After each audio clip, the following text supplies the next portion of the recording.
भोंदू अशोक खरातचं आता ठाणे कनेक्शन समोर आलंय। ठाण्यातील निवृत्त सहाय्यक आयुक्त महेश आहेर यांच्यावर गुन्हा दाखल करण्यात आलाय। कार्यालयातील महिला क्लर्कवर अत्याचार केल्याचा आरोप आहे। कोल्ड्रिंकमध्ये गुंगीचं औषध देऊन अत्याचार केल्याचा आरोप आहे। व्हिडिओ व्हायरल करण्याची धमकी देऊन वारंवार अत्याचार केल्याचंही समोर आलंय। यावर आपले प्रतिनिधी गणेश थोरात आपल्याला अधिकची माहिती देतील। गणेश, काय सांगाल?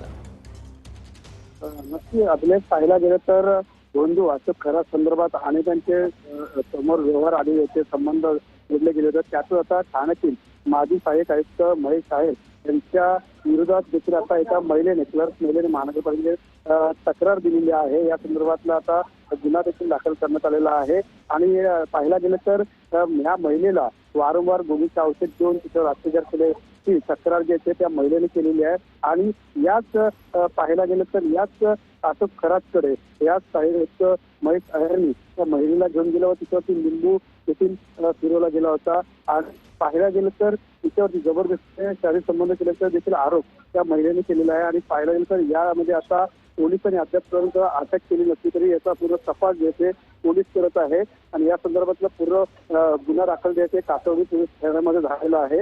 तसेच जे महेश आहे माजी सहाय्यक ठाणे महानगरपालिकेत त्यांनी वारंवार त्याचे व्हिडिओ सोशल मीडियावरती व्हायरल करू आधी देखील धमकी त्या महिलेला दिली होती। त्यामुळे नक्कीच महिला घाबरली होती आणि या महिलेने आता पुढे येऊन तक्रार जी आहे ते या महेश आहेरच्या विरोधात केलेली आहे।